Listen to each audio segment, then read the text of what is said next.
次到新加坡，以为这集会是很标准的旅行 vlog， 但第一天我就看到了一个和旅行宣传片里很不一样的画面。一边是游客在拍金沙、鱼尾狮、滨海湾，另一边是周末坐在街边休息、聊天、吃饭的客工。我好像不经意间闯入了新加坡明信片之外的另一面，却见到了更真实、生动、包容的新加坡。那我们就一起开启新加坡之旅吧！到达新加坡啦，现在是晚上7点多，好像快8点了。到达的时候是7点多，现在要拿钱。机场这里有个给大家看球的地方，很好这里提前分享一个经验，就是我们在新加坡的机场取了200新币，后来发现根本用不到很多现金，这一点和台湾还是有很大不同的。可能因为我们去台湾旅游的时候去了很多的夜市啊，还有街边小店、按摩之类的，所以花现金比较多。当然也有很多可以刷卡 Apple Pay 的地方，可能一半一半吧。但是台湾到处都是便利店，所以就算现金用完了，去 ATM 取一下也是很方便的。最好带上一些我之前有分享过的不用手续费的 debit card。那新加坡就是除了在牛车水我们去过的所有地方都可以用 credit card。对了，我们还在机场对比了一下现场办 eSIM card 和网上的价格，发现网上的价格比较好，所以我们就直接上网买了。福建面，我没吃过福建面，没吃过福建面的福建人。现在我们去 T2 那边。新加坡的机场果然就像传说中的一样，很亮很干净，动线很清楚。我们是有计划最后一天离开新加坡的时候，再预留时间好好来逛一下这个机场的，因为第一天到的时间已经比较晚了嘛，所以打算先去吃点东西，然后就去 check in 休息了。这个航程真的是飞得太久了。这边冷气很足哎。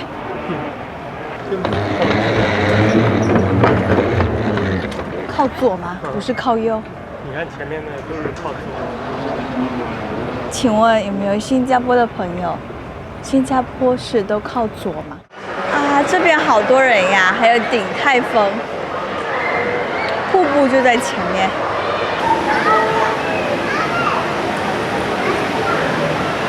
原来这个水的外面有一层玻璃。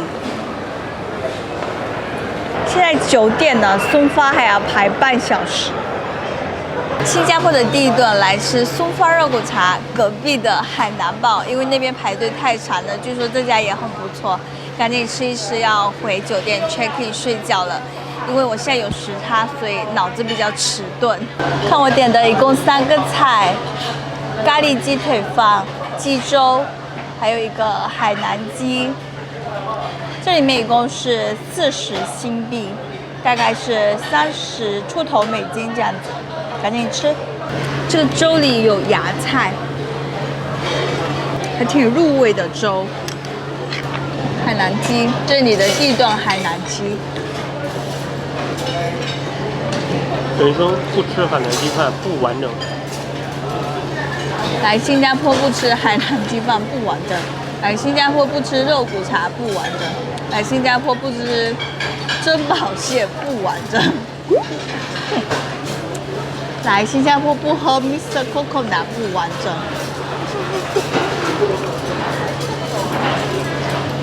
不错，比美国的好吃多了。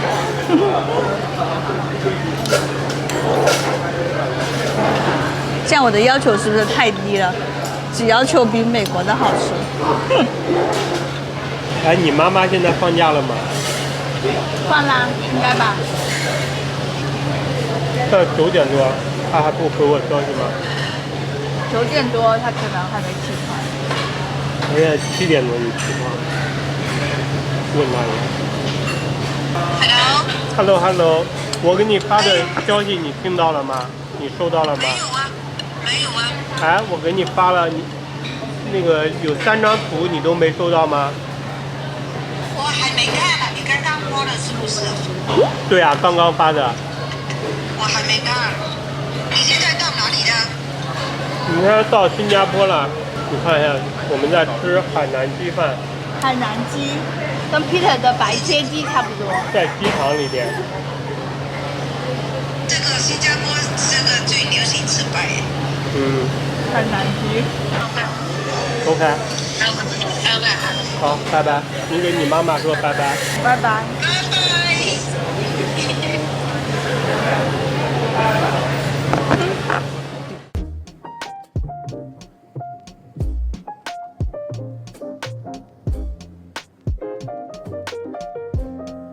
这个鸡确实很嫩哈，我感觉在美国没有吃过这么嫩的海南鸡。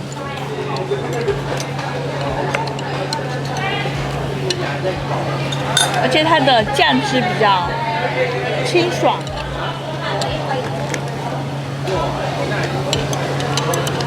咖喱鸡的鸡腿也很嫩。隔壁这家才很适合我们吃，叫 All American Food。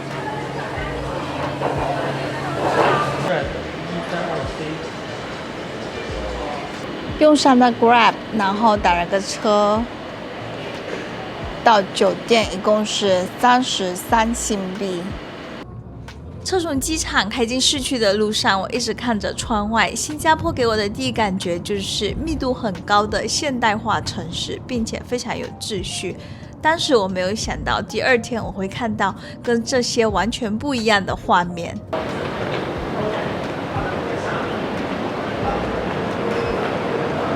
刚刚在车上都快睡着了，现在好困呀，在等 check in。然后就可以睡觉了。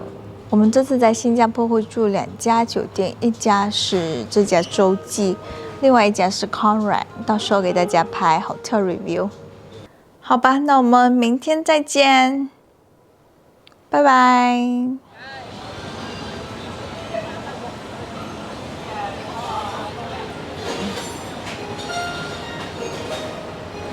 Good morning， 果然有时差，睡不了很久，早上还是6点多就醒了，就跟我们第一次去台湾的时候一样。现在还是来吃个很丰盛的酒店早餐。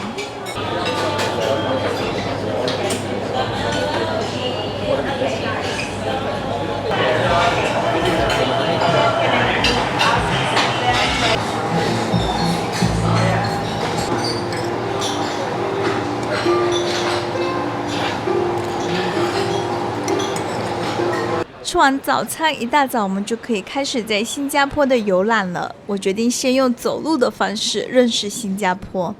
我一直觉得第一次到一个城市，坐车当然很方便，但走路看到的东西会更真实、更全面。我的第一站是 Fort Canning 公园，难怪这边很干净。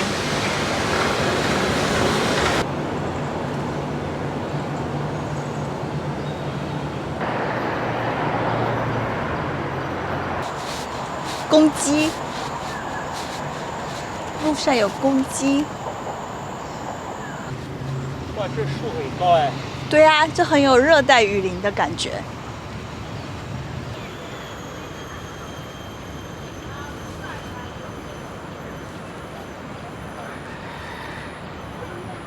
这个公园也有凤凰木，就是台南市花，凤凰花。这个公园很漂亮，有很多树，很安静，也很适合慢慢散步。刚开始我就看到有人坐在草地上，完全没有觉得奇怪。周末嘛，有人在这里 picnic 也很正常。尤其在一个城市中心的公园里，大家坐在草地上吃东西、聊天、休息，这本来就是很普通的画面。但我越往前走，越觉得有点不一样。公园里好像到处都是大家铺着垫子做的 picnic。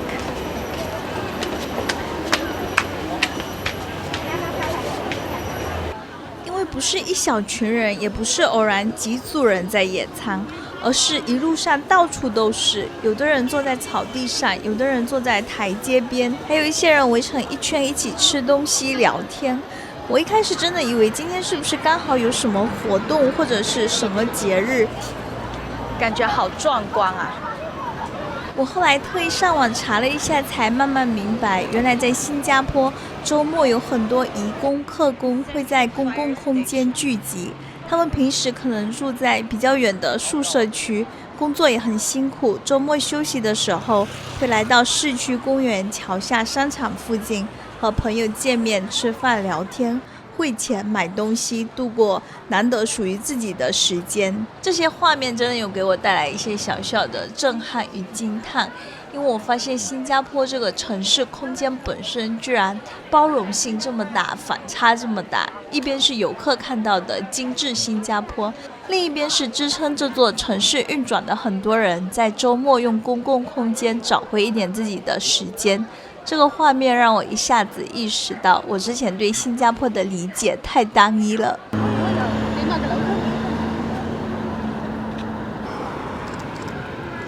新加坡国家博物馆。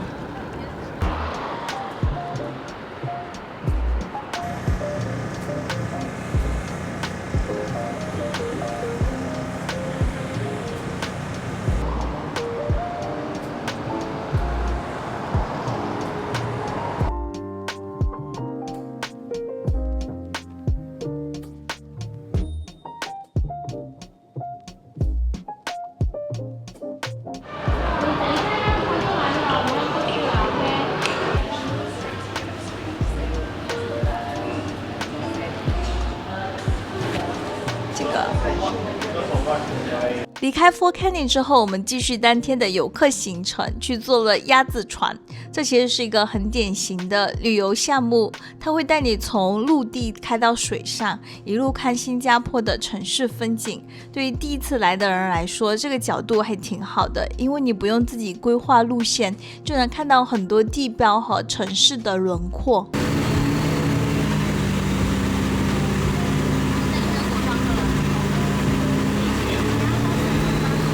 而且特别巧的是，坐鸭子船的时候刚好下雨了，但在鸭子船上反而变成了避雨。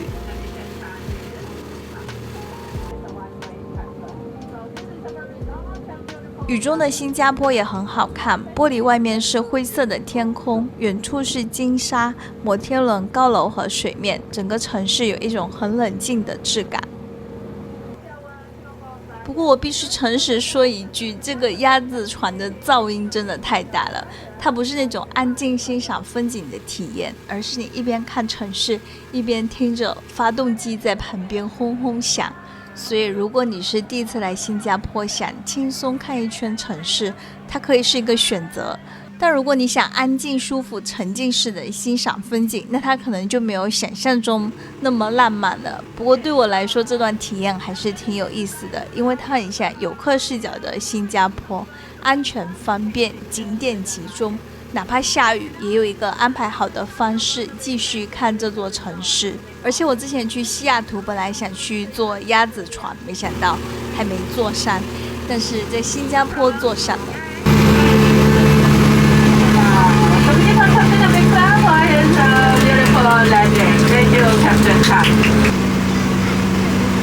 鸭子船下船之后，外面还在下雨，我就顺势进了旁边的Suntec商场避雨吃饭。对了，吃饭的内容到时候会有新加坡的美食合集哦。这个好厉害，中药冰淇淋，看着谐音梗不会是台湾人开的吧？我还在这里买了一杯 Mr. Coconut， 这是我的第一杯 Mr. Coconut， 买了一个大杯的，据说这个是新加坡必喝。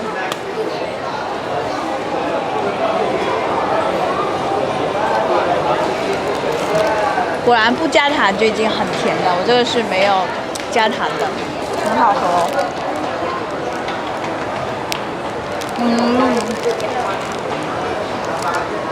这个是 coconut shake， 然后有椰肉的，然后下面是斑斓果粒，应该是有点像椰果那种斑斓椰果。雨停之后，我继续步行往鱼尾狮公园那片走。这一段应该是很多游客第一次来新加坡都会安排的路线，因为你走到那里的时候，真的会明白为什么这些地方会一直出现在新加坡的旅游宣传里。鱼尾狮、滨海湾、金沙金融区、高楼、水面、桥、游客、相机，所有元素放在一起，就是一个很完整的新加坡名片。刚刚下了一场雨，所以现在看起来特别的清新，蓝天白云。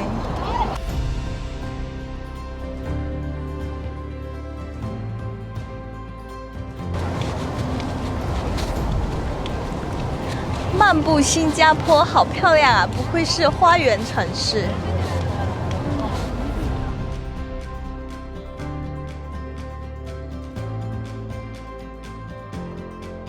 这一片真的很壮观，而且它不是自然风景那种壮观，而是一个城市把秩序、资本、设计和景观压缩在一起之后形成的壮观。如果我只拍这里，这支影片可能就是一支很标准的新加坡第一天旅行 vlog， 已经很漂亮了。但真正让我停下来的是接下来在附近桥下公园里看到的画面。接水，到新加坡当然要接一下发财水啦，再远一点这里也可以接。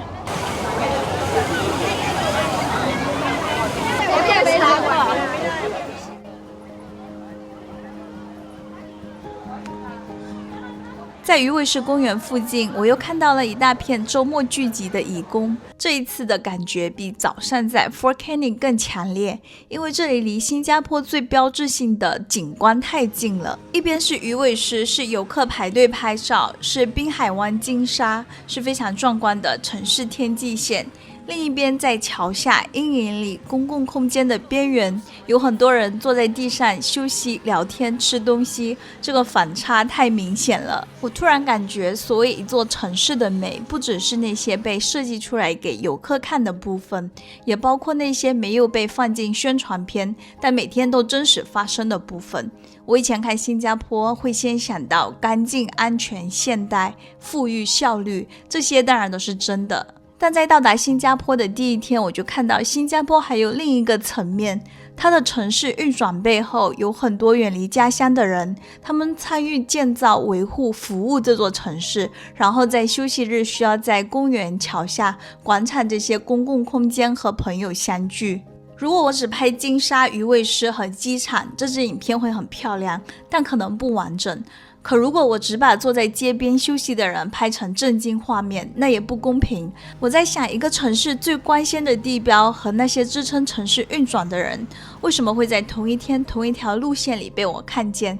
也许这就是新加坡与众不同的地方。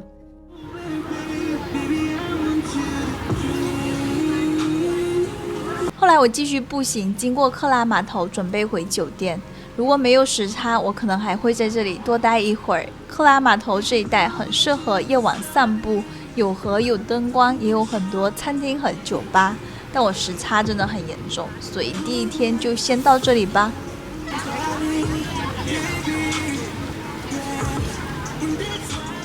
如果有新加坡的朋友或者去过新加坡的朋友看到这支影片，欢迎和我推荐新加坡有什么好吃好玩的。最后还是要预告一下，我今年的亚洲行超级丰富，新加坡、马来西亚、台湾都有哦，所以如果有兴趣的话，记得关注我的频道。